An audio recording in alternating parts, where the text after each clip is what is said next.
สวัสดีครับพี่น้องเจอกันอีกหนึ่งคลิปนี้สำคัญกับผู้เฒ่าผู้ชราผู้สูงอายุตั้งใจฟังตั้งใจเบิงเด้อในส่วนของผู้เฒ่า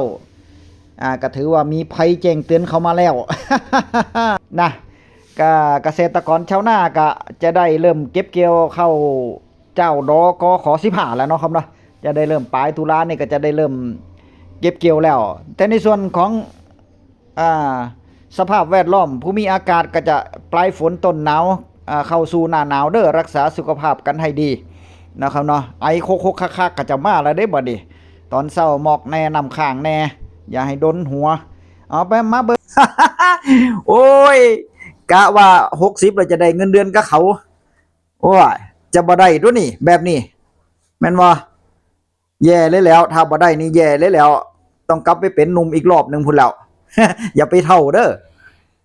เออแทนที่จะไปตัดงบประมาณในส่วนของสสสวแบบที่พ่อใหญ่นี่เว้าเนาะครับเนาะอ่ามันสิดีกว่าเด้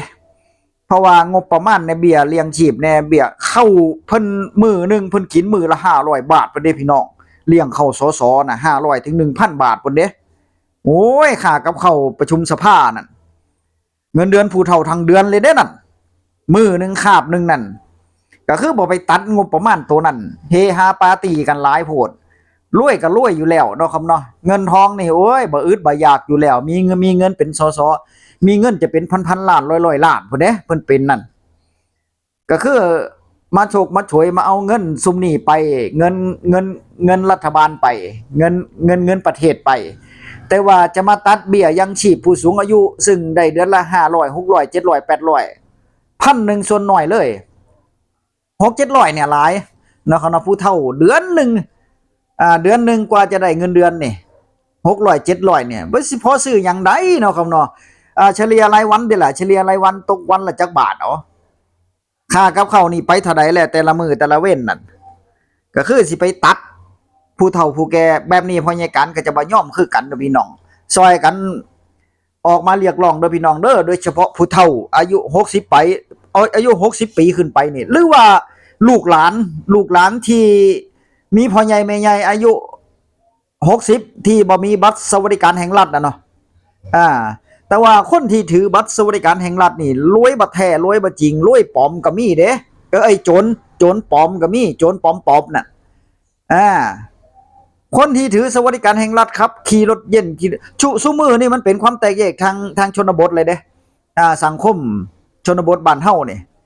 คนที่ถือบัตรสวัสดิการแห่งรัฐก็มาเย้ยบัดนี้โอ้ยได้ไปลูดกะปิปลาล่าจังสั่นจังสี่พุ่นบัตรประชาชนไปกองอยู่กับร้านค้าพุ่นเป็นตับเลยสิ้นเดือนมาบ่ได้ไปลูดของเด้ร้านค้าเป็นผู้ลูดแต่ว่าผู้ถือบัตรสวัสดิการแห่งรัฐนี่ได้เงินบัดนี้ไปเอาเงินจากได้เงิน300ก็จะได้เหลืออยู่200ปลาย260 70กินร้อยละ10อยู่แล้วร้านค้าเนาะครับเนาะฮักร้อยละ10เลย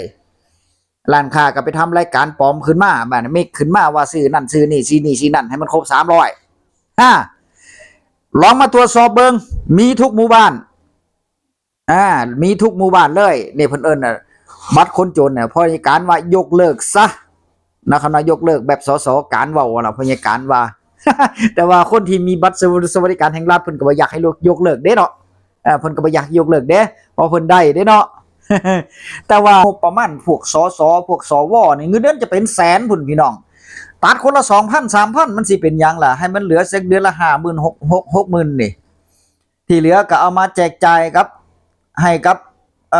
ผู้สูงอายุเพิ่มเป็นหยังล่ะแม่นบ่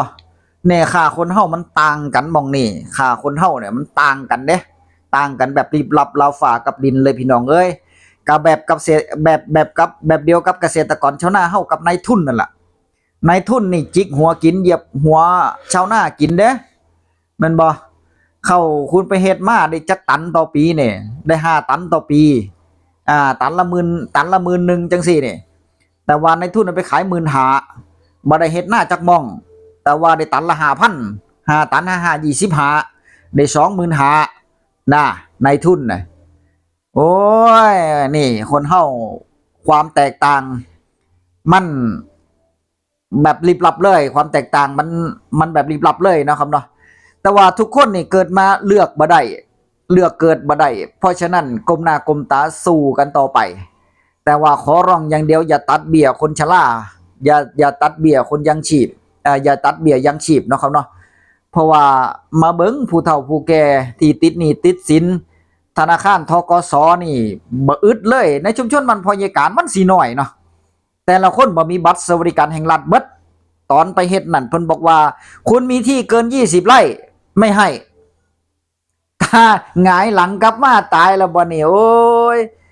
มันว่ากูรวยบ่ว่าซั่นเพิ่นว่าผู้เฒ่าผู้แก่เพิ่นถามนั่นมันว่ากูรวยบ่กูติดหนี้อยู่พุ่นธกสอยู่พุ่นเพิ่นว่าขออภัยเว้าจะบ่ค่อยสุภาพเท่าใดเนาะครับเนาะประมาณนั้นเด้อ้าวอีหลีเอาความจริงมาเว้าเนาะครับเนาะถ้าจะตัดนี่พยาการคัดค้านอย่างแรงเลยเนาะครับเนาะอย่าไปตัดเถาะรู้ตนผู้เฒ่าพยาการก็ยังบ่ทันได้ง่ายดอกแต่ว่าก็รู้ตนเพิ่นพี่น้องเอ้ยรู้ตนเพิ่นเนาะครับเนาะเดือนละ500-600กว่าจะได้เงินมานี่โอ้ยลำบากแล้วเพิ่นจะเฮ็ดหยังล่ะเอารับจ้างรับบายก็บ่ได้รอลูกเต้ามาเลี้ยงก็เป็นภาระลูกเต้าคือเก่าลูกเต้าก็มีภาระค่าใช้จ่ายเพิ่มเติมเด้บัดนี้แม่นบ่มันพ่วงกันไปเบิดเด้เนาะมันพ่วงกันไปเบิดเด้เพราะฉะนั้นก็ทางที่ดีเอาแบบพ่อใหญ่นี่เว้านั่นแหละแบบคลิปแฟ้มภาพแฟ้มข่าวนี่ล่ะถ้าจะตัดทางที่ดีที่สุดก็ตัดซุ่มนี่ออกซุ่มสสสวซุ่มผู้ติดตาม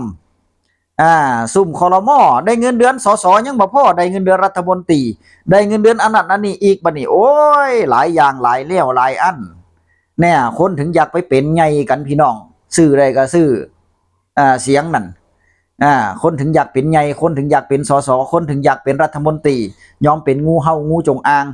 ยอมเป็นพญานาคกระสร้างมันพอได้เป็นแล้วมันมีบารมีมีอำนาจเองเพิ่นว่าคลิปหน้าพอกันไหมพี่น้องเอาใจซอยผู้เฒ่าคนชราและเกษตรกรชาวนาเฮาสู่ผู้สู่คนเด้อเจอกันใหม่คลิปหน้าคลิปนี้สวัสดีครับ